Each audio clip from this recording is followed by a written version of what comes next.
இன்னைக்கு நம்ம பார்க்க போற லெசன் பெயர் பசுமை சுற்றுச்சூழல். இயற்கை நமக்கு பல பயனுள்ள பொருட்களை வழங்குகிறது. தொழிற்சாலைகள் இந்த இயற்கை வளங்களை பயன்படுத்தி நாம் கடைகளில் வாங்கும் பொருட்களை உருவாக்குகின்றன. இவற்றை நாம் பயன்படுத்திய பின் அவை கழிவுகளாக மாறுகின்றன. பயன்படுத்திய ஒரு பொருள் மீண்டும் தேவைப்படாத போது அதை கழிவு என்கிறோம். அது உடைந்து தேய்ந்து அல்லது மீண்டும் பயன்படுத்த முடியாததினால் நமக்கு உபயோகப்படுவதில்லை. கழிவு என்பது திட, திரவ அல்லது வாயு நிலையில் இருக்கலாம். மேலும் அவை வீடுகள், பள்ளிகள், சந்தைகள், மருத்துவமனைகள், கடைகள் போன்ற பல இடங்களிலிருந்து பெறப்படலாம். கழிவு நம் சுற்றுச்சூழலை மாசுபடுத்துகிறது. இயற்கையிலே கிடைக்கும் பொருட்களை வச்சு தொழிற்சாலைகள்ல புதுசா பல புது பொருட்கள் செய்கிறாங்க. இப்போ ஒரு எடுத்துக்காட்டுக்கு நமக்கு இந்த பிளாஸ்டிக்ல கிடைக்கிற பொம்மைகள், பயன்படுத்துற டிவி, போன், அப்புறம் வீட்டு சாமான்கள், இது எல்லாமே இயற்கையான கிடைக்கிற பொருளை வச்சு தானே செய்யறாங்க.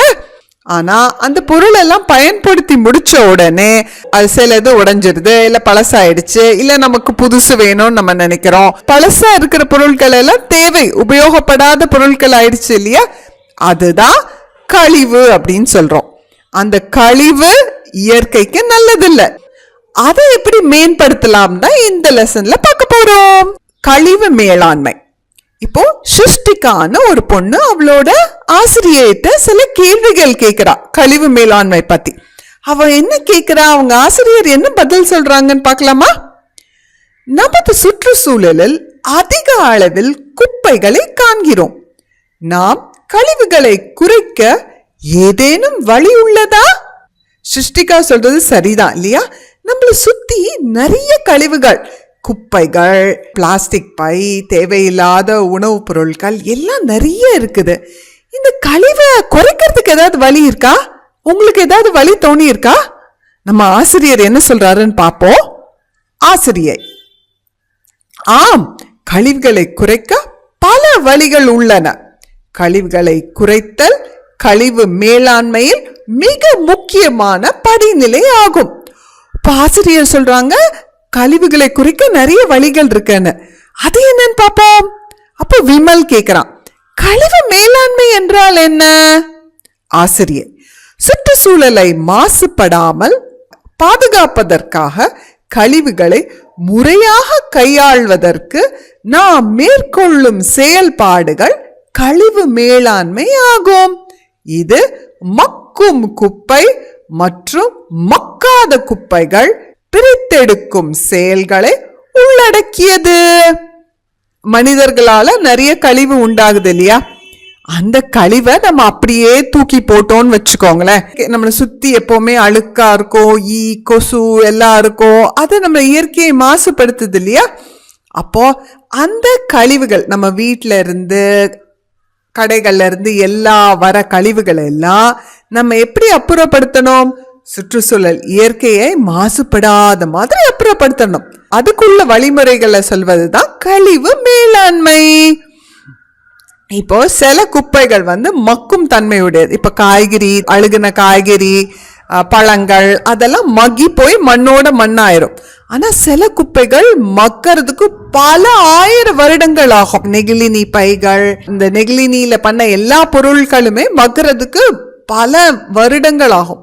அந்த மாதிரி இருக்கிறது மக்காத குப்பைகள். அப்ப நம்ம கழிவை முதல்ல பிரிக்கணும். மக்கக்கூடிய கழிவு, மக்காத கழிவு. அது இந்த கழிவு மேலாண்மையில ஒரு முக்கியமான வேலையாகும். ஜனனி கேக்குறா, கழிவு மேலாண்மையில் படிநிலைகள் கூறுங்களேன். ஆசிரியர்: அதை பற்றி பார்ப்போம். கழிவு மேலாண்மையில் 4 படிநிலைகள் உள்ளன. அவை கழிவுகளை பிரித்தல், கழிவுகளை சேகரித்தல் மற்றும் எடுத்து செல்லுதல். மூன்றாவது கழிவுகளை மறுசுழற்சி செய்தல் மற்றும் உரம் தயாரித்தல். நாலாவது கழிவுகளை அகற்றுதல். இப்போ கழிவு மேலாண்மையில நம்ம என்னெல்லாம் செய்வோம்? முதல்ல நம்ம பார்த்த மாதிரி கழிவுகளை பிரித்தல், மக்கும் குப்பை மக்காத குப்பைன்னு பிரிக்கணும். அடுத்தது அந்த பிரிச்சதை எல்லா இடங்களிலும் சேகரிக்கணும். வீடு, ஹாஸ்பிட்டல், பள்ளிக்கூடம், தொழிற்சாலை எல்லா இடத்துல இருந்தும் அதை சேகரிக்கணும். அடுத்தது இப்போ சில கழிவுகளை மறுசுழற்சி திருப்பியும் பயன்படுத்த முடியும், அந்த மாதிரி இருக்கிறத தனியா பிரிக்கணும். மக்கும் குப்பையை உரமாக ஆக்கணும். அடுத்தது இதெல்லாம் செய்ய முடியாத கழிவுகளை அகற்றணும். இத்தனை வேலைகள் இருக்கு கழிவு மேலாண்மையில. அப்போ மேலாண்மையில என்னெல்லாம் பண்ணுவோம்? முதல்ல கழிவுகளை பிரிப்போம், அடுத்தது கழிவுகளை சேகரிப்போம், அடுத்தது மறுசுழற்சி செய்வோம், உரம் தயாரிப்போம், அப்புறம் கழிவுகளை அகற்றுவோம். இதனால நீங்க மனசுல நல்ல ஞாபகம் வச்சுக்கணும். பிரித்தல், சேகரித்தல், மறுசுழற்சி, அகற்றுதல். இதனாலையும் மறக்க கூடாது. கழிவுகளை பிரித்தல் கழிவு மேலாண்மையில் இது மிக முக்கியமான படிநிலை ஆகும். இதில் கழிவுகளை வெவ்வேறு கழிவு தொட்டிகளில் பிரித்து வைக்கப்படுகின்றன. ஒவ்வொரு தொட்டியிலும் வெவ்வேறு கழிவுகள் இருக்க வேண்டும். மக்கும் கழிவிற்கு பச்சை, மறுசுழற்சி செய்யக்கூடிய கழிவிற்கு நீலம், மறுசுழற்சி செய்ய இயலாத கழிவிற்கு சிகப்பு என 3 வெவ்வேறு நிற தொட்டிகளில் பிரிப்பது சிறந்தது. மக்காத கழிவினை மறுசுழற்சி செய்யக்கூடிய கழிவு என்றும் மறுசுழற்சி செய்ய இயலாத கழிவு என்றும் பிரிக்கலாம். இந்த கழிவு மேலாண்மையில மிக மிக முக்கியமானது என்ன தெரியுமா? கழிவுகளை பிரித்தல். நம்ம கழிவுகளை சரியா பிரிச்சா தானே அதை மறுசுழற்சி செய்ய முடியும், அதை அகற்ற முடியும். அது எல்லாத்துக்குமே மிக முக்கியமானது பிரித்தல் தான். நம்ம எப்படி அது பிரிக்க போறோம்? நீங்க வீட்டுக்கிட்ட பார்த்திருக்கீங்கல்ல, இந்த மாதிரி 3 தொட்டிகள் இருக்கும். ஒன்று பச்சை கலர், நீலம், சிவப்பு.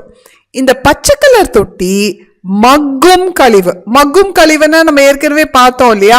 பழங்கள், காய்கறிகள், வெட்டி போட்ட செடி கொடி இதெல்லாமே மக்கக்கூடிய குப்பை. அதெல்லாம் இந்த பச்சைக்குள்ள வரணும். நீல கலர் தொட்டி எதுக்கு தெரியுமா? மறுசுழற்சி செய்யக்கூடிய கழிவு. இப்போ கண்ணாடி பாட்டில்லாம் எடுத்தீங்கன்னு வச்சுக்கோங்களேன், அதை மறுபடி சுழற்சி செய்து மறுபடி அது பாட்டில்களாக மாற்றலாம். அந்த மாதிரி இருக்க குப்பையெல்லாம் இதுல போடணும். இந்த சிவப்பு கலர் தொட்டி மறுசுழற்சி செய்ய இயலாத கழிவு. இப்போ இந்த நெகிழினி பைகள் இருக்குல்ல, பிளாஸ்டிக் பேக், அதுல சில பைகள் மிக மிக மெல்லியதாக இருக்கும். அது இயற்கையை மாசுபடுத்தக்கூடியது. அதை மறுசுழற்சியும் செய்ய முடியாது. அந்த மாதிரி நெகிழினி பைகள், பிளாஸ்டிக்ல வர மற்றதெல்லாமே இந்த தொட்டியில போடணும். கழிவுகளை இது மாதிரி பிரிக்கிறது தான் கழிவுகளை பிரித்தலாகும். கழிவுகளை சேகரித்தல் மற்றும் எடுத்து செல்லுதல்.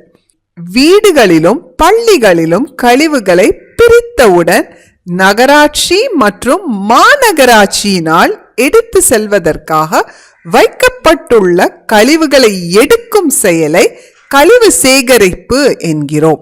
கழிவுகளை ஓர் இடத்திலிருந்து மற்றொரு இடத்திற்கு மாற்றுவது எடுத்து செல்லுதல் எனப்படும். இப்ப முதல்ல கழிவுகளை பிரிச்சாச்சு. பிரிச்சதுக்கு அப்புறம் என்ன செய்யணும்? அதை எடுத்துட்டு போகணும் இல்லையா? நம்ம வீட்டு பக்கத்துல பாத்துருக்கோம் இல்லையா? இந்த மாதிரி நகராட்சி மாநகராட்சியில வேலை பண்றவங்க வீடு பள்ளி இதுல எல்லாம் இந்த கழிவுகளை பிரிச்சு இந்த மாதிரி எடுத்துட்டு போவாங்க. அதுதான் சேகரித்தல். கழிவுகளை சேகரிப்பாங்க முதல்ல, அதுக்கப்புறம் அதை எடுத்துட்டு போவாங்க. அதுதான் எடுத்து செல்லுதல். கழிவு மறுசுழற்சி செய்தல் மற்றும் உரம் தயாரித்தல். மக்கும் கழிவு உரமாக மாற்றப்படும் இடத்திற்கு எடுத்து செல்லப்படுகிறது. உரம் தாவரங்களுக்கு உணவாகும். மேலும் இது மண்ணை வளமாக்கிறது. மதிப்புமிக்க புதிய பொருட்களை செய்யக்கூடிய மக்காத கழிவு மறுசுழற்சி செய்யக்கூடிய கழிவு மறுசுழற்சி தொழிற்சாலைக்கு எடுத்து செல்லப்படுகிறது. இப்போ நம்ம கழிவெல்லாம் சேகரிச்சாச்சு. இப்போ அதுல மக்கும் கழிவு நம்ம ஏற்கனவே பார்த்தோம் இல்லையா, அந்த மக்கும் கழிவு காய்கறி செடி கொடி அதெல்லாம் நம்ம உரமாக மாத்திரலாம். அது முதல்ல அந்த உரமாக மாற்ற இடத்துக்கு எடுத்து சென்று அது உரமாக மாற்றினா அந்த உரம் நம்ம பயிர்களுக்கு போட்டு பயிர்களை செழிப்ப வளர்க்கலாம். இன்னொரு குப்பை நம்ம சேகரிச்ச கழிவு என்னது? மறுசுழற்சி. மறுசுழற்சினா அந்த குப்பைகளை எடுத்து மறுபடி தொழிற்சாலையில மறுபடி வேற ஒரு பொருளாக பயனுள்ள பொருளாக மாற்றுவது. கண்ணாடி குடுவை அதெல்லாம் நம்ம திருப்பி நம்ம தொழிற்சாலைக்கு அனுப்புனா அதை உருக்கி புது பாட்டில்கள் தயாரிப்பாங்க. அதுதான் மறுசுழற்சி, மறுபடி அதை உபயோகமாக மாற்றுவது. 4வது கழிவு நீக்கம். இது மறுசுழற்சி செய்ய இயலாத கழிவுகளை அகற்றும் நிகழ்வாகும். இம்முறையில் கழிவுகள் திறந்த வெளியிலோ நிலத்தின் அடியிலோ நிரப்புவதற்காக அனுப்பப்படுகிறது. இப்போ 4வது முறை, இந்த மாதிரி பிளாஸ்டிக் பாட்டில் எல்லாம் சிலது மறுசுழற்சி செய்ய முடியாது. இந்த மாதிரி மறுசுழற்சி செய்ய முடியாத குப்பைகளை நம்ம என்ன செய்வாங்க, இந்த மாதிரி நிலப்பகுதியில் நிரப்பணும். அப்போ ஒரு குழி தோண்டி அதுல போட்டு நிரப்புவாங்க. இல்லைன்னா இந்த திறந்த வெளியில இந்த மாதிரி குப்பைகளை நிரப்புவாங்க. இந்த மாதிரி செய்யறதுதான் கழிவு நீக்கம். மறுசுழற்சி செய்ய முடியாத கழிவுகளை இந்த மாதிரி தான் செய்வாங்க. ராகுல், நம் நாட்டில் கழிவுகளை எவ்வாறு கையாளுவது? ஆசிரியர், வீட்டில் உள்ள கழிவுகளை முறையாக கையாள்வதற்கு 3 முறைகள் உள்ளன. இதை சுருக்கமாக 3R என்பார்கள். கோமதி, 3Rகள் என்றால் என்ன? ஆசிரியர், குறைத்தல், ரெடியூஸ், மறுபயன்பாடு, ரீயூஸ் மற்றும் மறுசுழற்சி, ரீசைக்கிள் போன்ற செயல்களை 3Rகள் என்கிறோம். முதலில் கழிவுப் பொருட்களை குறைப்பது, பின் அவற்றை மறுபயன்பாடு செய்ய வேண்டும், அதன் பிறகு மறுசுழற்சி செய்ய வேண்டும். இச்செயல்முறைகளை எளிதில் மனதில் வைத்துக்கொள்ள பின்வருமாறு குறிக்கலாம். இந்த மாதிரி கழிவுகளை வராம இருக்கிறதுக்கு என்ன பண்ணலாம்? அதுக்கு ஆசிரியர் சொல்றாங்க, அதுக்கு நம்ம பின்பற்ற வேண்டிய முறை 3R. 3R, இந்த 3R எதை குறிக்கிறது? முதல் R ரெடியூஸ். ரெடியூஸ்னா குறைத்தல், கழிவுகள் வராம குறைக்கணும்.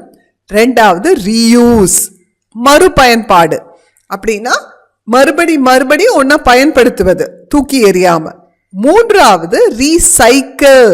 ரீசைக்கிளா மறுசுழற்சி, நம்ம ஏற்கனவே பார்த்தோம் இல்லையா, அதை தொழிற்சாலை கொடுத்து மறுபடி அதை பயனுள்ள பொருளாக மாற்றுவது. இந்த மாதிரி நம்ம பண்ணோம்னா அகற்றப்பட வேண்டிய கழிவு குறைந்துவிடும். அது இயற்கைக்கு ரொம்ப ரொம்ப நல்லது. இப்போ இந்த 3R இந்த மாதிரி ஒரு படம் வச்சுதான் குறிப்பாங்க. இந்த மாதிரி நீங்க ஒரு படம் பார்த்தீங்கன்னு வச்சுக்கோங்களேன், இது அந்த 3R தான் குறிப்பிடுகிறது. குறைத்தல், மறுபயன்பாடு, மறுசுழற்சி. அடுத்து நம்ம பார்க்க போறது 3Rகள். குறைத்தல் என்பது கழிவுப் பொருட்களை குறைவாக உருவாக்குவது அல்லது பயன்படுத்துவது என பொருள்படும். அதாவது குறைவான கழிவினை உருவாக்கும் பொருட்களை வாங்கி பயன்படுத்துவதாகும். இதுவே முதன்மையாக செய்யக்கூடிய மிகச்சிறந்த செயலாகும். குறைவான கழிவுகளை நாம் எப்படி உருவாக்க முடியும் என நம்மை நாமே கேட்டுக்கொள்வது எளிது. கீழே கொடுக்கப்பட்டுள்ள சில எடுத்துக்காட்டுகளை காண்க. நீங்கள் ஒரு மை பேனா வாங்கி பயன்படுத்தும் போது அதில் மை தீர்ந்தால் மட்டுமே மீண்டும் நிரப்பி பயன்படுத்தலாம். உங்கள் பெற்றோருடன் கடைவீதிக்கு செல்லும் போது நீங்கள் ஒரு துணிப்பையை எடுத்து செல்வதால் அங்கு நீங்கள் நெகிழி பையை வாங்குவதை தவிர்க்க முடியும். இனிப்பு கடையில் இனிப்புகளை வாங்க சில்வர் பாத்திரங்கள், டிஃபன் பாக்ஸ் பயன்படுத்தலாம். வீட்டு உபயோகப் பொருட்கள் மற்றும் உணவுப் பொருட்களை நாம் மொத்தமாக சந்தைகளில் வாங்குவதால் அதிக கழிவுகளை குறைக்கலாம். இப்போ இந்த 3Rல முதல்ல முக்கியமான R வந்து ரெடியூஸ், அதாவது குறைத்தல். நம்ம கழிவுகளே குறைச்சிட்டா அப்புறம் நமக்கு எந்த பிரச்சனையுமே இல்லையே. அப்போ நம்ம எப்படி கழிவுகளை குறைக்கலாம்? இங்க சில எடுத்துக்காட்டு கொடுத்துருக்காங்க. முதல்ல நம்ம உபயோகப்படுத்தும் பேனா. இப்போ 2 வகையான பேனா இருக்கு இல்லையா? மை பேனா, பால் பாயிண்ட் பேனா. இப்போ பால் பாயிண்ட் பேனானா ஒரு பேனா காலி ஆக ஆக அதை அப்படியே தூக்கி போட்டுட்டு புதுசா நம்ம வாங்கணும். ஆனா இப்ப மை பேனா வச்சிருந்தோம்னா மை காலியாக மைய மட்டும் நிரப்பினா போதும், பேனா அதே பேனாவை பயன்படுத்தலாம். அப்போ நம்ம கழிவை குறைக்கிறோம் இல்லையா? அடுத்தது அது மாதிரி நம்ம கடைக்கு போகும்போது கையோட ஒரு பையோ எடுத்துட்டு போயிட்டா நம்ம அந்த கடைக்காரர் கொடுத்த நெகிழினி பைய வாங்க வேண்டாம். அப்போ அந்த நெகிழினி பை குப்பை நம்ம வீட்டு சேராது. அடுத்தது நம்ம இனிப்பு கடைகளுக்கு போகும்போது டிஃபன் பாக்ஸ் டப்பா எடுத்துட்டு போனா அந்த நெகிழினி டப்பா அவங்க கொடுக்க மாட்டாங்க, நம்ம எடுத்துட்டு போன டப்பாலே வாங்கிட்டு வந்துடலாமே. பொருட்களை கொஞ்சம் கொஞ்சமா வாங்கறதுக்கு பதிலா சந்தையில போய் மொத்தமா வாங்கிட்டா அதனால வர நெகிழினி குப்பையை தவிர்க்கலாம்.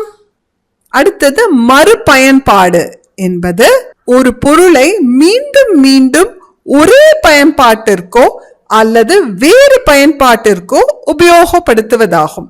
மறுபயன்பாட்டின் குறைந்த கழிவுகளை உருவாக்குவதனால் அவைகளை குப்பைகளாக குவிப்பதை தவிர்க்கலாம். மேலும் மறுபயன்பாட்டினால் செலவு, ஆற்றல் மற்றும் நேரம் சேமிக்கப்படுகிறது. வீட்டில் உள்ள பொருட்களை மறுபயன்பாடு செய்வதற்கான சில எடுத்துக்காட்டுகள் கீழே கொடுக்கப்பட்டுள்ளது. பழைய துணியினை வீடு மற்றும் மிதிவண்டியை சுத்தம் செய்ய பயன்படுத்தலாம். ஜாம் மற்றும் ஊறுகாய் ஜாடிகளை பொருள்கள் சேமித்து வைக்க பயன்படுத்தலாம். பழைய ஆடைகளை ஏழை குழந்தைகளுக்கு நன்கொடையாக கொடுக்கலாம். நீங்கள் பழைய பொருளை மறுபயன்பாடு செய்யலாம் மற்றும் புதிய பொருள் ஒன்றை உருவாக்கலாம். எடுத்துக்காட்டாக நெகிழினி குடுவையை எழுதுகோள் தாங்கியாகவோ அல்லது பறவை ஊட்டியாகவோ செய்து பயன்படுத்தலாம். இப்போ மறுபயன்பாடுனா என்னது? ஒரு பொருளை மறுபடி உபயோகிப்பது. இப்போ நீங்க ஒரு பை வச்சுக்கிட்டீங்கன்னு வச்சுக்கோங்களேன், அது மறுபடி நம்ம உபயோகிப்பெல்லாம் ஒரே வாட்டியில நம்ம தூக்கி போட மாட்டோமே, அது மறுபடி உபயோகிக்கிறது தான் மறுபயன்பாடு. அப்போ ஒரு பொருளை பல தடவை நம்ம உபயோகித்தால் அதை நம்ம கழிவா தூர போட மாட்டோம் இல்லையா? அதனாலதான் நெகிழினி பை ரொம்ப கெடுதல். ஏன்னா அது ஒரே ரோட்டி பயன்படுத்தி நம்ம தூர போட்டுறோம். அதே இது துணி பைனா நம்ம தூர போட மாட்டோம் இல்லையா? மறுபடி பயன்படுத்துவோம் இல்லையா? இப்போ இங்க மறுபடி பயன்படுத்துவதற்கு சில எடுத்துக்காட்டு கொடுத்திருக்காங்க. பழைய துணி நம்ம வீட்டுல சில நம்மளோட பழைய ட்ரெஸ் எல்லாம் என்ன செய்யலாம்? தூக்கி போட்டு கழிவுகளை ஆக்காம அதை வீடு துடைக்கவோ இல்ல வண்டி துடைக்கவோ பயன்படுத்தலாம். அப்புறம் நம்ம கடையில இருந்து வாங்குற ஜாம் பாட்டில் அதை பயன்படுத்திட்டு கழுவி மறுபடி ஏதாவது சாமான் சேமிச்சு வைக்கலாம் வீட்டுல. அடுத்தது நம்மளோட தேவையில்லாத ஆடைகளை, நமக்கு சின்னதான ஆடைகளை வேற யாருக்காவது கொடுக்கலாம். அப்புறம் சில பொருட்களை வீட்டுக்கு உபயோகமான பொருட்களாக மாற்றலாம். இங்க பாருங்க, ஒரு எடுத்துக்காட்டு கொடுத்துருக்காங்க. இந்த மாதிரி பழைய நெகிழினி பாட்டில்கள் வச்சு, இது பேரு பேர்ட் ஃபீடர், பறவைக்கு சாப்பாடு ஊட்டுறது மாதிரி இந்த மாதிரி பண்ணலாம். இல்லாட்டி இந்த மாதிரி பாட்டில் வச்சு அழகாக பூத்தொட்டி மாதிரி பண்ணலாம். இது பாத்தீங்களா, அந்த பாட்டில வச்சு பென்சில் ஸ்டாண்ட் மாதிரி பண்ணியிருக்காங்க, பென்சிலை போட்டு வைக்கிறதுக்கு. இது மற்றவங்களுக்கு கொடுக்கறதுக்காக வச்சிருக்காங்க. சின்னதான துணிகள், பழைய துணியெல்லாம் மற்றவங்களுக்கு கொடுக்கறதுக்காக வச்சிருக்காங்க. ஜாம் பாட்டில் எல்லாம், ஊறுகாய் பாட்டில் எல்லாம் இந்த மாதிரி கழுவி வேற சாமான நிரப்பி வச்சிருக்காங்க. இது எல்லாமே மறுபயன்பாடு தானே. அடுத்தது மறுசுழற்சி. மறுசுழற்சி என்பது பயன்பாட்டிற்கு பின் தூக்கி எறியும் பொருட்களிலிருந்து புதிய பொருட்களை உருவாக்குவதாகும். மறுசுழற்சி ஆற்றலையும் நேரத்தையும் எடுத்துக்கொண்டாலும் புதிய பொருட்களை உருவாக்க தேவைப்படும் நீர், தாது உப்புகள், மரம் போன்ற வளங்களை சேமிக்க உதவுகிறது. சில பொருட்கள் எவ்வாறு மறுசுழற்சி செய்யப்படுகின்றன என்பதை பற்றி பார்ப்போம். குப்பைகளை கொள்முதல் செய்பவரிடம் பழைய செய்தித்தாள்கள், குறிப்பு புத்தகங்கள் மற்றும் மாத இதழ்கள் விற்கப்படுகின்றன. அவை பின்னர் புதிய காகிதங்களாக உருவாக்கப்படுகின்றன. பெட் குடுவை நெகிழினி நூல்களாக மறுசுழற்சி செய்யப்பட்ட பின்னர் விளையாட்டு ஆடைகள் தயாரிக்க பயன்படுகிறது. பழைய கண்ணாடி குடுவைகள் மற்றும் உடைந்த கண்ணாடி துண்டுகள் உருக்கப்பட்டு புதிய கண்ணாடி பொருட்களாக தயாரிக்கப்படுகின்றன. உடைந்த உலோக பொருட்களான உணவு கலன்களை மற்றும் தட்டுகள் உருவாக்கப்பட்டு புதிய பொம்மைகளாக மாற்றப்படுகின்றன. இப்ப மறுசுழற்சினா என்ன? நம்ம பயன்படுத்தி தூக்கி போட்ட பொருளை வச்சு புது பொருள் தயாரிக்கிறது, தொழிற்சாலையில தயாரிக்கிறது. இப்போ இந்த புது பொருளை தயாரிக்கிறதுல நமக்கு தொழிற்சாலைகள்ல மின்சாரம் மற்ற மூல பொருள் எல்லாம் தேவைப்படுது. ஆனாலும் அந்த பொருளை இப்போ ஒரு பேப்பர்னா அந்த பேப்பர் தயாரிக்க தேவையான மரத்தூள் அதெல்லாம் நம்ம மறுபயன்படுத்தலாம் இல்லையா? திருப்பி மரத்தை வெட்டி புது மரத்தூள் எடுத்துட்டு வர வேண்டாம் இல்லையா? அந்த நன்மை நமக்கு கிடைக்கிறது. இப்போ சில எடுத்துக்காட்டிங்க கொடுத்துருக்காங்க, அது என்னன்னு பார்க்கலாம். உபயோகப்படுத்த பழைய புக்ஸ், நோட் புக்ஸ், பேப்பர் எல்லாம் விற்கிறோம் இல்லையா? அதெல்லாம் எடுத்துட்டு போய் மறுபடி கூழாக்கி அதை மறுபடி புது புத்தகங்களாக மறுசுழற்சி செய்கிறார்கள். அதே மாதிரி இந்த தண்ணி பாட்டில் இல்லையா, பெட் பாட்டில், அதெல்லாம் எடுத்துட்டு போய் என்ன செய்வாங்கன்னா அதை நெகிழினி நூல்களாக மாத்தி விளையாட்டு ஆடைகள் தயாரிக்கிறதுல பயன்படுத்துறாங்க. அப்புறம் பழைய கண்ணாடி பாட்டில்லாம் நம்ம தூர போடுறதெல்லாம் சேர்த்து உருக்கி அதை புதிய பாட்டில்களாக மாத்துறாங்க. உலோக பொருட்கள், அலுமினிய பொருட்கள் எல்லாம் நம்ம தூக்கி போட்டா அதை மறுபடி உருக்கி புதிய பொருட்களாக மாற்றுகிறார்கள். அதுதான் மறுசுழற்சி. சுற்றுச்சூழலை பாதுகாத்தல். ராகுல், சுற்றுச்சூழலை பாதுகாப்பு என்றால் என்ன? ஆசிரியர், சுற்றுச்சூழலை பாதுகாப்பு என்பது இயற்கையில் காணப்படும் அனைத்தையும் பாதுகாப்பதாகும். அதாவது நமது பூமியில் காணப்படும் இயற்கை வளங்களை கவனமாக பயன்படுத்த வேண்டும் என்பதே இதன் பொருளாகும். நீர், மண், தாதுக்கள், வனவிலங்குகள் மற்றும் காடுகள் போன்றவை இயற்கை வளங்களாகும். விமல், சுற்றுச்சூழலை நாம் எவ்வாறு பாதுகாப்பது? கழிவு மேலாண்மை முறைகள் அனைத்தையும் பின்பற்றி சுற்றுச்சூழலை பாதுகாக்கலாம். 3.6 உள்ள முதல் ஆர் எதனை குறிப்பிடுகிறது? கழிவுகளை குறைத்தல் அப்படின்னு கனிமொழி சொல்றா. ஆசிரியர், ஆம், நாம் முதலில் கழிவு உருவாக்குவதை குறைக்க முயற்சி வேண்டும். இவ்வாறு செய்தால் நாம் சுற்றுச்சூழலை எளிதில் பாதுகாக்கலாம். சுற்றுச்சூழலை சுத்தமாகவும் குப்பைகளற்ற இடமாகவும் பாதுகாக்க நம் வீட்டிலேயே கழிவுகளை பிரிக்கலாம். சுற்றுச்சூழல் பாதுகாத்தல் அப்படின்னா என்னது? என்னத்தை பாதுகாக்கணும்? சுற்றுச்சூழல் பாதுகாப்பதுன்னா நம்ம இயற்கையாக கிடைக்கும் வளங்கள். இயற்கையா நமக்கு என்ன கிடைக்குது? காற்று, நீர், காடுகள், வனவிலங்குகள், இது எல்லாம் நம்ம பாதுகாப்பதுதான் சுற்றுச்சூழல் பாதுகாத்தல்னு அர்த்தம். சரி, இது எல்லாம் நம்ம எப்படி பாதுகாப்பது?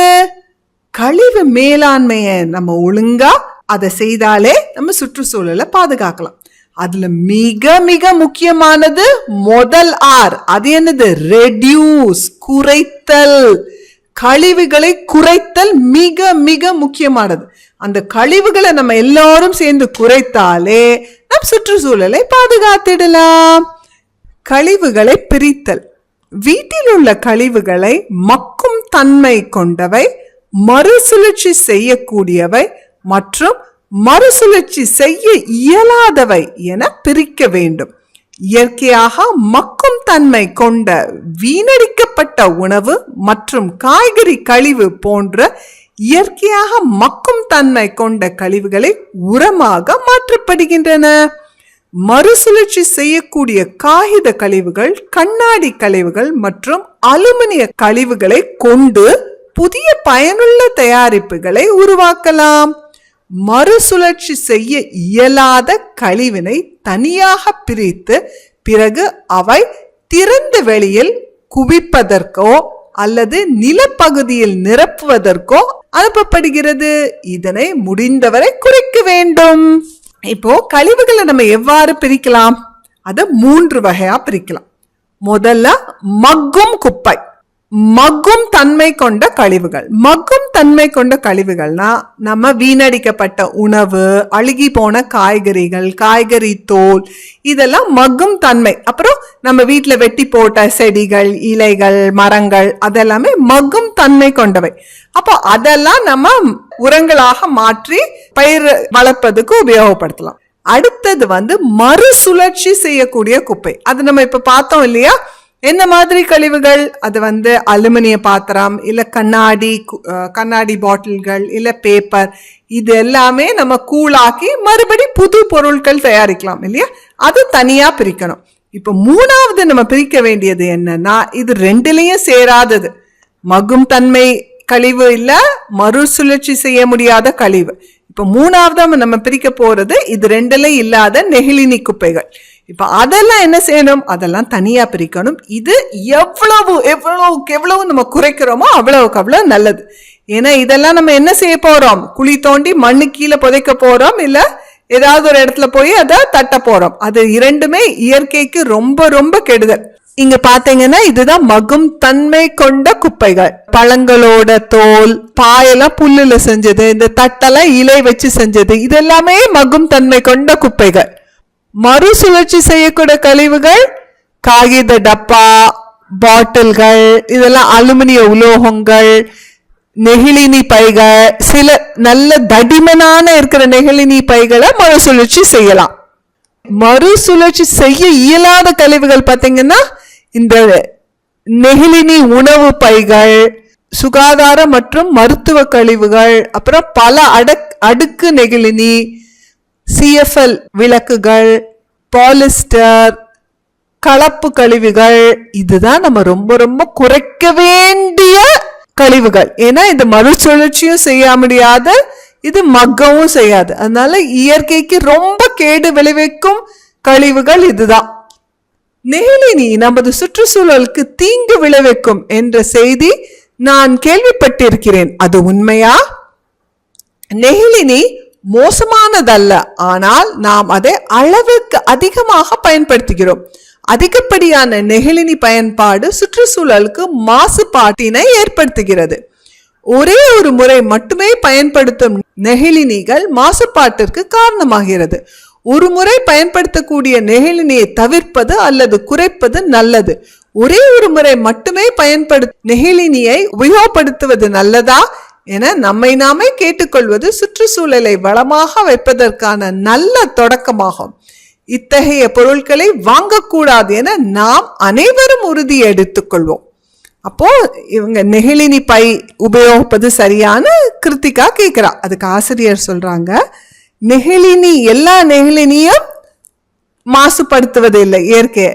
நாம் இப்போ ஒரு நெகிழினி வாளி வாங்கியிருக்கோம்னு வச்சுக்கோங்களேன், வீட்டுக்கு பயன்படுத்து, அதை மறுபடி நம்ம பயன்படுத்துவோம், அதை தூக்கி போட மாட்டோம். அந்த மாதிரி பயன்பாட்டிற்கு உள்ள நெகிழினி பொருட்கள் இயற்கையை மாசுபடுத்தாது. ஆனா ஒரே ஒரு வாட்டி பயன்படுத்திட்டு நம்ம தூக்கி எறிகிறோம்ல, இந்த மாதிரி நெகிழினி பைகள், இல்லைன்னா உணவகத்துல கொடுக்கும் இந்த மாதிரி குவளைகள், நெகிழினி குவளைகள், இதுதான் இயற்கைக்கு மிக மிக கேடு விளைவிக்கக்கூடியது. தமிழ்நாட்டில் நெகிழினி ஒருமுறை பயன்படுத்தக்கூடிய நெகிழினி பொருட்களை தடை செய்வதில் இந்தியாவில் தமிழகம் முன்னிலை வகிக்கிறது. தமிழ்நாட்டில் தடை செய்யப்பட்ட நெகிழினி பொருட்களின் பட்டியலும் அதனால் ஏற்படும் விளைவுகளும் கீழே கொடுக்கப்பட்டுள்ளன. அப்போ தமிழ்நாடு இதுக்கு முன்னோடியா இருக்கு. ஒரே ஒரு முறை பயன்படுத்தும் நெகிழினி நம் ஊரில் தடை செய்யப்பட்டுள்ளது. என்ன மாதிரி பொருட்கள் தடை செய்யப்பட்டிருக்கு நம்ம பார்க்கலாம். விலங்குகள் உணவுப் பொருட்களை உடைய நெகிழினி பைகள் தற்செயலாக சாப்பிடுகின்றன. 70 கிலோவுக்கு மேற்பட்ட நெகிழினி பொருட்கள் ஒரு பசுவின் வயிற்றில் கண்டறியப்பட்டுள்ளது. இந்த மாதிரி நம்ம நெகிழினி பைகள் பயன்படுத்திட்டு அதை தூக்கி போடுறோம் இல்லையா, அப்போ ஆடு மாடெல்லாம் அந்த பையில ஏதாவது உணவு இருந்ததுன்னா அந்த உணவோடு சேர்த்து அந்த பையையும் முழுங்கிருது. அப்ப அது உடலுக்கு அது எவ்வளவு கேடு விளைவிக்கும். ஒரு தடவை பார்த்தா ஒரு பசுமாத்து வயிற்றுல 70 கிலோ நெகிழினி பை இருந்துதான். எவ்வளவு பாவம் இல்லையா? அடுத்தது, தட்டுகள் சுற்றுச்சூழலுக்கு 1000 ஆண்டுகளுக்கு மேலாக மக்காமல் அப்படியே இருக்கும். இந்த மாதிரி தட்டை நம்ம பயன்படுத்தி தூக்கி போட்டோம்னா அது மக்கவே மக்காது. 1000 வருஷம் அப்படியே இருக்குமா. அது எவ்வளவு கேடு விளைவிக்கும் இல்லையா? நெகிழினி நீர்ப்பைகள் நிலத்தை குப்பையாக்குவதுடன் மறுசுழற்சி செய்வதற்கும் கடினமானவையாகும். இந்த மாதிரி தண்ணீர் பாக்கெட் வருது இல்லையா, அதுவும் ரொம்ப ரொம்ப கெடுதல். அது மக்கவும் செய்யாது, அதை மறுசுழற்சியும் செய்ய முடியாது. அதே மாதிரி தான் இந்த பலரச உறிஞ்சும் நெகிழினி குழாய்கள்.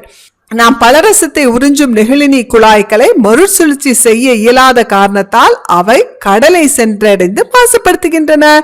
இந்த மாதிரி நம்ம ஸ்ட்ரா அப்படின்னு சொல்றோம் இல்லையா, அந்த நெகிழினி பலரசம் உறிஞ்சும் குழாய், அது கடலை ரொம்ப ரொம்ப மாசுபடுத்தக்கூடியது. நம்ம அப்படியே உறிஞ்சிட்டு தூக்கி போட்டுருவோம்ல, ஒரு வாட்டி பயன்படுத்திட்டு அது அப்படியே சேர்ந்து சேர்ந்து சேர்ந்து கடல்ல இருக்கிற மீன்களை எல்லாம் அது பாதிக்கிறது. சூடான, காரமான மற்றும் எண்ணெய் அதிகமான உள்ள உணவு வகைகள் நெகிழினி தாள்களில் அடைக்கப்படும் போது இந்த நெகிழினி தாள்களிலிருந்து ரசாயனங்கள் கசிந்து உணவோடு கலக்கின்றன. இது பாத்தீங்களா, இது உடம்புக்கு எவ்வளவு கேடு விளைக்கும். சுட சுட நம்ம நெகிழினி தாள்லயோ நெகிழினி தட்டுலயோ நம்ம சாப்பாடை வச்சா, இல்ல காரமான உணவு, எண்ணெய் உள்ள உணவை வச்சா என்ன ஆகுது, அந்த நெகிழினி தட்டிலிருந்து ரசாயனங்கள் அந்த உணவோட கலந்துருது. அப்ப நம்ம அந்த உணவை சாப்பிட்டா நம்ம வயிற்றுக்குள்ளே அது போய் நமக்கும் கேடு விளைவிக்கும் இல்லையா. நெகிழினிக்கு பதிலாக என்னென்ன பொருட்கள் பயன்படுத்தலாம் அப்படின்னு ஏகலைவன் கேக்குறான். அதுக்கு ஆசிரியர், சுற்றுச்சூழலுக்கு பாதிப்பில்லாத பொருட்களை நாம் பயன்படுத்தலாம். இவை சுற்றுச்சூழலுக்கு உகந்த பொருட்கள் என்று அழைக்கப்படுகிறது. இவை மக்கும் தன்மை கொண்டவைகளாகவோ அல்லது மறுபயன்பாடு செய்யக்கூடியவைகளாகவோ இருக்கலாம். இப்போ நம்ம நெகிழினி பயன்படுத்தக்கூடாது, அப்ப வேற என்ன பயன்படுத்தலாம்? சுற்றுச்சூழலை பாதிக்காதது. நெகிழினி தட்டுக்கு பதிலா நம்ம அந்த காலத்துல என்ன பயன்படுத்துவாங்க, வாழை இலை தானே பயன்படுத்துவாங்க. அதை பயன்படுத்திட்டு நம்ம தூக்கி போட்டோம்னா அது அப்படியே மக்கி செடிகளுக்கு உரமாக மாறிவிடும். அப்படி செய்யலாம். இல்லைன்னா மறுபடி பயன்படுத்தக்கூடிய, நம்ம வீட்டுல எல்லாம் இப்ப தட்டு வச்சிருக்கோம் இல்லையா, எவசில்வர் தட்டு இல்ல அலுமினிய தட்டு, அதை நம்ம மறுபடி பயன்படுத்துறோம் இல்லையா, அதனால அது கழிவோட நம்ம தூக்கி போட மாட்டோம். அப்படி இருக்க பொருளாவும் நம்ம பயன்படுத்தலாம். சுற்றுச்சூழல் நட்பு பொருட்கள், நுண்ணுயிர்களால் சிதைக்கூடிய பொருட்கள், உயிரி சிதைவதற்கு உட்படும் பொருட்கள் அல்லது மக்கும் பொருட்கள் எனப்படும். மக்கும் இப்பொருட்கள் மீண்டும் தாவரங்களுக்கு உணவாக மாறுகின்றன. இவை போன்ற மக்கும் பொருட்கள் சுற்றுச்சூழல் நட்பு பொருட்கள் அல்லது சுற்றுச்சூழலுக்கு உகந்த பொருட்கள் என்று அழைக்கப்படுகின்றன. வாழை இலைகளை தட்டுகளாக பயன்படுத்துவது தமிழ்நாட்டின் பாரம்பரிய கலையாகும். தெர்மோகோல், நெகிழினி, பூசப்பட்ட காகித தட்டுகள் போன்று இல்லாமல் இந்த இலையானது உயிரி சிதைவதற்கு முழுமையாக உட்படும். கைப்பைகள், குப்பை கூடைகள் மற்றும் பல் துளக்கிகள் போன்ற பல பொருட்கள் உருவாக்க மூங்கில் பயன்படுத்தப்படுகிறது. இப்போ எந்த பொருளை நம்ம மக்கும் பொருட்கள்னு சொல்றோம்? இப்போ அந்த பொருளை உபயோகப்படுத்திட்டு தூக்கி போட்டா அது நுண்ணுயிர்கள் சிதைந்து அது உரமாக மாற்றக்கூடியது எல்லாமே மக்கும் பொருட்கள். இங்க சில எடுத்துக்காட்டு கொடுத்திருக்காங்க. வாழை இலை தானே நம்ம தமிழ்நாட்டு பண்பு, அதுல தானே சாப்பாடு வச்சு சாப்பிடுவோம். அதை சாப்பிட்டு முடிச்சுட்டு இந்த இலைய தூக்கி போட்டா நுண்ணுயிர்கள் அதை சிதைச்சு உரமாக மாற்றிவிடும். அந்த மாதிரி பயன்படுத்தலாம். அதே மாதிரி இதுவும் ஒரு இலையிலிருந்து தயாரிக்கப்படுற தட்டு தானே, இதுவும் இலையிலிருந்து தயாரிக்கப்படுற தட்டு. இது எல்லாமே இயற்கைக்கு மிக மிக உகந்தது. ஏன்னா அதை தூக்கி போட்டா அது உரமாக மாறிவிடும். அதே மாதிரி இங்க பாத்தீங்களா, இதெல்லாம் மூங்கில் வச்சு செஞ்சிருக்காங்க. மூங்கில் வச்சு பல் துலக்கும் பிரஷ், அப்புறம் குப்பை கூடை, அப்புறம் கடைக்கு எடுத்து செல்லக்கூடிய கூடை, இது எல்லாமே மூங்கில்ல செய்யப்பட்டிருக்கு. இதுவும் நம்ம கழிவுகளாக மாறும்போது அது நுண்ணுயிர்கள் சிதைத்து இதெல்லாமே உரமாக மாறிவிடும். அதனால இது இயற்கைக்கு உகந்தது. நாம் செய்ய வேண்டிய சுற்றுச்சூழல் உகந்த சில செய்கள். 3 Rகளில் படி கழிவுகளை கையாளுதல். எப்போதும் கழிவுகளை திறந்த இடங்களில் போடாமல் குப்பை தொட்டியில் போடுதல். ஒவ்வொரு தாளின் இருபுறமும் எழுதி காகித பயன்பாட்டை குறைத்தல். மீண்டும் பயன்படுத்தக்கூடிய பைகளை பயன்படுத்துதல். இப்போ நம்ம செய்யக்கூடிய நம்மளோட கடமைகள் என்ன? இயற்கையை, சுற்றுச்சூழலை பாதுகாத்தல்ல. முதல்ல இது வரைக்கும் நம்ம படிச்சோம் இல்லையா, 3 R, அதை செயல்படுத்தணும். முதல்ல ஆர் ரெடியூஸ் குறைத்தல், அடுத்தது மறுபயன்பாடு செய்தல், அப்புறம் மறுசுழற்சி செய்தல். இது 3 நம்ம பண்ணணும். அப்போ எப்பவுமே கழிவுகளை திறந்த வெளியில போடக்கூடாது. கழிவுக்கு நமக்கு தொட்டி இருக்கு இல்லையா, அந்த குப்பை தொட்டியில தான் நம்ம கழிவுகளை போடணும். 3வது காகிதத்துல எழுதும் போது 2 பக்கமும் எழுதிதான் தூக்கி போடணும். அப்படி காகிதத்தை வீணாக்க கூடாது இல்லையா, அதே மாதிரி நெகிழினி பைய பயன்படுத்தக்கூடாது. நம்ம எங்க போனாலும் வீட்டுல இருந்தே ஒரு பை எடுத்துட்டு போயிடுறோம். சில பொருட்கள் உயிரி சிதைவதற்கு உட்படாமல் அதிக காலத்துக்கு பயன்படுகின்றன. இதனால் கழிவு குறைந்து சுற்றுச்சூழலை பாதுகாக்கலாம். அப்பொருள் எவை எவை என கூறுங்களேன். நிச்சயமாக. அப்போ சில பொருட்கள் நம்ம கழிவா தூக்கி போடாம மறுபடி பயன்படுத்தலாம். அது எது மாதிரி பொருட்கள்? சில்வர் பாத்திர, நீர்க்குடுவை மற்றும் சுற்றொன்றி பெட்டி போன்றவை சுழல் நட்பு பொருட்களுக்கு சில எடுத்துக்காட்டுகள் ஆகும். இப்பாத்திரங்கள் உங்கள் உணவு அல்லது தண்ணீர் ரசாயனங்களை கசிய விடாது. எனவே அவை நெகிழினை விட பாதுகாப்பானவை. இவற்றை நீண்ட காலத்துக்கு பல முறை பயன்படுத்தலாம். இப்போ இந்த மாதிரி நம்ம வீட்டில் எவசில்வர் சாமான் இருக்கு இல்லையா, இதுல 2 பயன்கள் இருக்கு. ஒண்ணு, இது மறுபடி பல வருடங்கள் பயன்படுத்தலாம். 2வது, இப்போ இந்த வெசில்வர்ல இருக்கிற ரசாயனம் நம் உணவோட கலக்காது. நெகிழினி டப்பால நம்ம உணவை வச்சா, சூடா உணவை வச்சா என்ன ஆகும்? அந்த நெகிழினில இருக்கிற ரசாயனம் உணவோடு கலந்துடும்.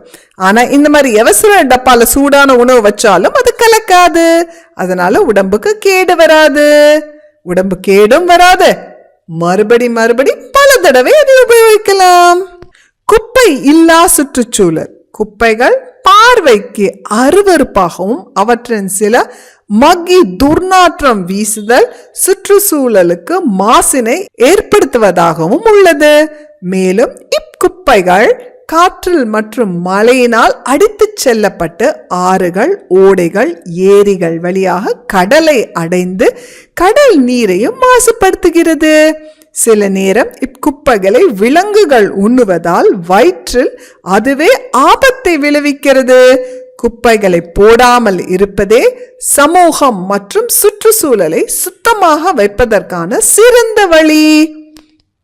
அப்போ நம்ம இப்ப குப்பையை போட்டோம்னு வச்சுக்கோங்களேன், அதுல இருக்கிற உணவெல்லாம் அழுகி முதல்ல துர்நாற்றம், ஒரே நாத்தமா இருக்கும்ல குப்பை தொட்டிக்கிட்ட போனாலே, அது ஒரு பிரச்சனை.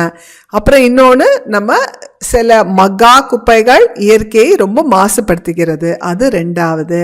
இப்போ இந்த நெகிழினி பையெல்லாம் நம்ம குப்பை தொட்டியில போடுறோம். இந்த காற்றுனாலையும் மழையினாலையும் அது அடித்து செல்லப்பட்டு ஆறு, ஓடைக்கெல்லாம் போய் அது அப்படியே கடல்ல போய் சேர்ந்துருது.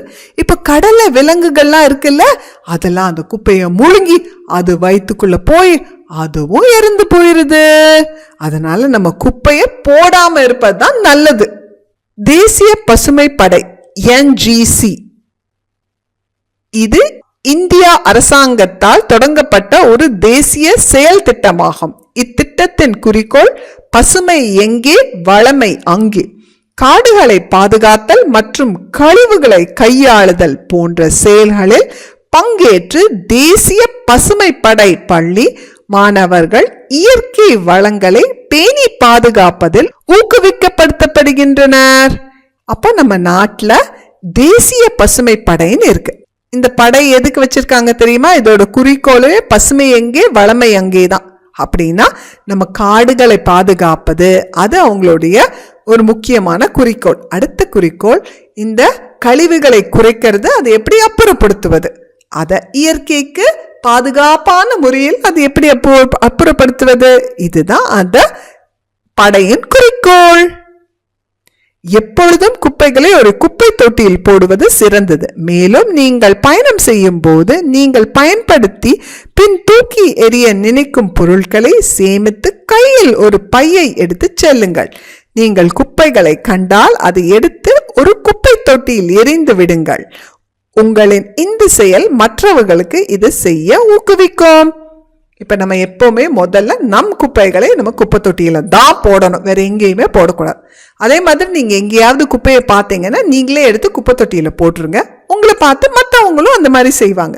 இன்னொன்று, நீங்கள் ஊர்களுக்கோ இல்லை வேறு இடங்களுக்கோ போகும்போது நீங்கள் ஒரு பிஸ்கட்டோ ஏதோ சாப்பிட்டீங்கன்னா அந்த நெகிழினி பையன் அப்படியே தூக்கி போடக்கூடாது. அதை உங்கள் பையில் வச்சு எடுத்துகிட்டு போய் எங்கேயாவது நீங்கள் குப்பை தொட்டியை பார்த்தீங்கன்னா அங்கே தான் போடணும். இதோட இந்த லெசன் முடிஞ்சாச்சு. பாய்.